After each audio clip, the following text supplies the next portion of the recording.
Good morning and welcome to BHC today on this Monday edition. Glad you've joined me for these few minutes. I'm Pastor Dave and it's a beautiful Arizona day. Last week we spoke about convenience. We spoke about inconvenience and convenience. We all know and understand that really quite well because we live a life. If we live a life that has no twists or turns, no nuances that distract us, we can call that a life of convenience, one that we have planned, one that we know what's going to happen, and we've lived into the expectation of what it will be like, and indeed that happens. Inconvenience is when matters come into our life, not of our design, not of our identification that it will happen or should happen. They just simply happen, not by choice. I think about an accident. That is a matter of inconvenience. We didn't plan on it. It happens in our life, and that which pours out of the accident for our car, or whether it's our car or our body, becomes a matter of inconvenience because we would not have it that way. So we have convenience and inconvenience, and both are very real. We tend to like convenience better than inconvenience because life seems more pleasant when we live in convenience.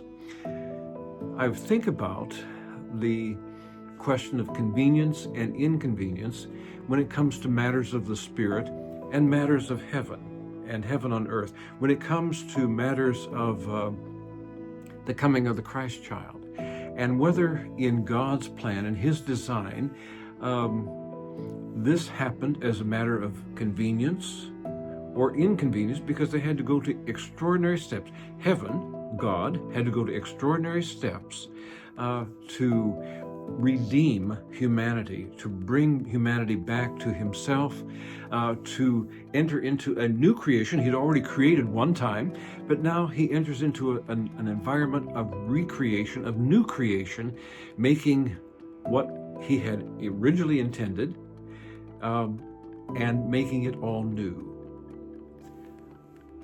Inconvenience, convenience in the eyes of heaven, in the matter of the coming of Christ. What do you think? I have to say that it seems though it's not really about convenience or inconvenience as much it's the matter of the heart. And God's heart is all about love.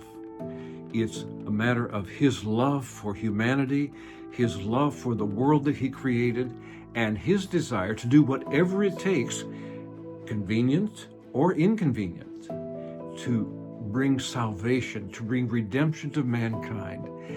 And so I think for us, it's much the same. If we look at what the day holds and our perspective is love, God's love in us, Emmanuel. If our perspective is love, whether it's convenient or inconvenient, really doesn't matter because love is the driving force in our hearts and our minds. I love that thought because it is easy to live in desiring convenience, desiring there to be no exceptions to the normal course of pleasantness in our lives. Very few of us can live like that constantly. Inconvenience we push back against. But really, life is not about either. It's about God's expression of His love in and through us to embrace every situation, whatever it is, from a perspective of His love, His grace. God in you, God in me, loving the world. And so each day, as we live into it, even when the surprises come, how will our response be? How will we respond to things that we don't like when it happens, it interrupts us? Or how will we respond when the day has had almost virtually nothing but what we wanted? It's all a perspective of living in His love. As we enjoy this Advent season and we're blessed to do so many things, some of which are convenient, some of which are inconvenient. Let's make a real choice to live in his love every moment of every day, and invite him into our hearts and lives in a very special way. Not for bits and pieces, not about this or that, but completely. May God's love come into us fully and completely every moment of every day. Oh, how he loves you.